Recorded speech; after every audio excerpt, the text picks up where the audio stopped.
Assalamualaikum warahmatullahi wabarakatuh. Perkenalkan, nama saya Ahrian Eka Fitri dengan NIM 182704205 di kelas A PTP 2018. Baik, pada tugas video kali ini saya akan memaparkan materi tentang analisis lemak, analisis protein, analisis vitamin dan mineral pada mata kuliah analisis pangan. Langsung saja kita lanjut video berikutnya. Analisis lemak. Lemak merupakan salah satu kandungan utama dalam makanan dan penting dalam diet karena beberapa alasan. Lemak merupakan salah satu sumber utama energi dan mengandung lemak esensial, namun konsumsi lemak berlebihan dapat merugikan kesehatan, misalnya kolesterol dan lemak jenuh. Analisis lemak dalam makanan meliputi kadar lemak total, jenis lemak yang ada, sifat fisik kimia lemak seperti kristalisasi, titik leleh, titik asap, triologi, densitas dan warna. Struktur lemak dalam makanan.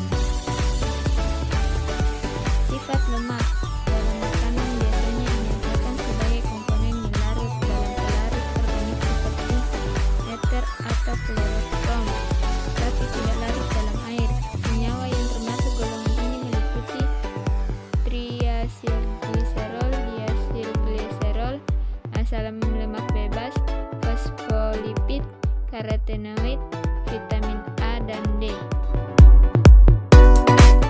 Analisis lemak tergantung pada jenis makanan yang dianalisis. Contohnya, yang pertama daging, yang kedua susu, yang ketiga kue, yang keempat krim.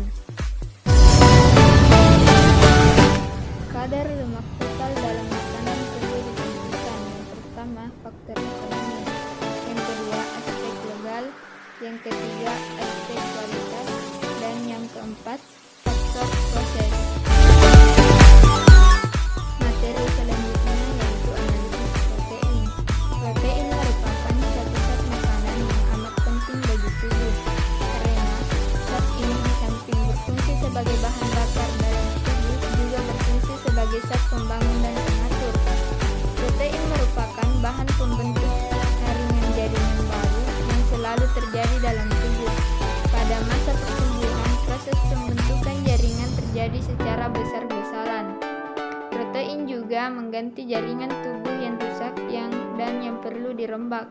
Fungsi utama protein bagi tubuh ialah membentuk jaringan baru dan mempertahankan jaringan yang telah ada.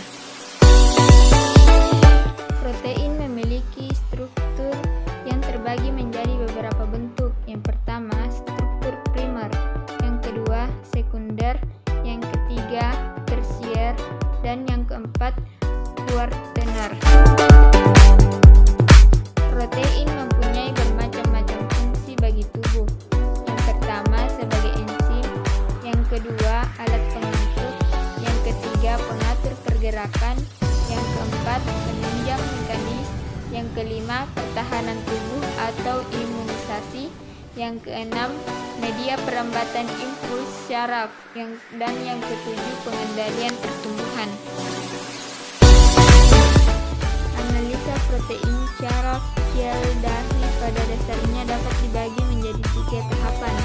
Yang pertama, destruksi, yang kedua, tahap destilasi, dan yang ketiga, tahap titrasi.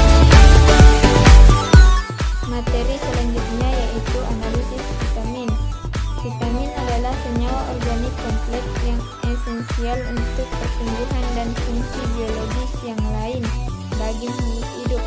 Berbagai fungsi biokimia dan yang umumnya dan disintes oleh tubuh sehingga harus dipasok dari makanan. Vitamin juga berperan dalam berbagai macam fungsi tubuh lainnya, termasuk regenerasi kulit, penglihatan, sistem susunan syaraf, dan sistem kekebalan tubuh. Golongan utama dari vitamin yaitu vitamin larut dalam, yang terdapat vitamin A, vitamin D, vitamin E, dan vitamin K. Sedangkan vitamin larut dalam air yaitu vitamin C dan vitamin B.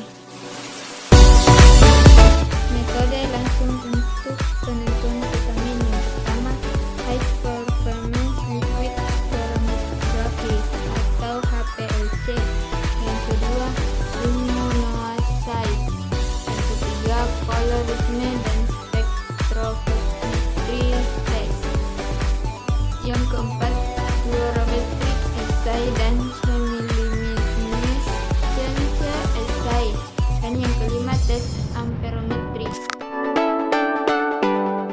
Metode tidak langsung untuk penentuan vitamin. Yang pertama, metabolit penguatan uji. Yang kedua, uji aktivasi enzim eritrosit. Yang ketiga, uji friabilitas eritrosit. Yang keempat, metode mikrobiologi. Dan yang kelima, bioassay untuk vitamin. Dan materi yang terakhir yaitu analisis mineral. Sebagian besar bahan makanan terdiri atas 4 bahan organik dan air, sisanya terdiri dari atau unsur-unsur mineral atau bahan organik.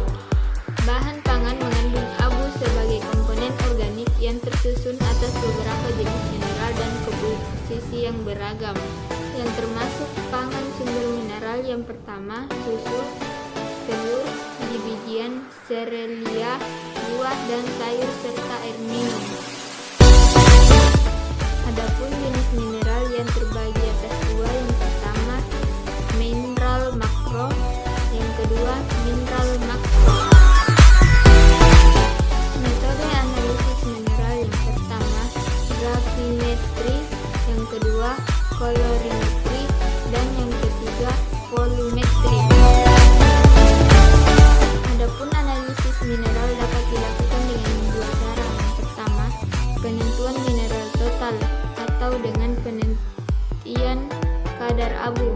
Yang kedua, penentuan dengan masing-masing komponen mineral menggunakan AAS.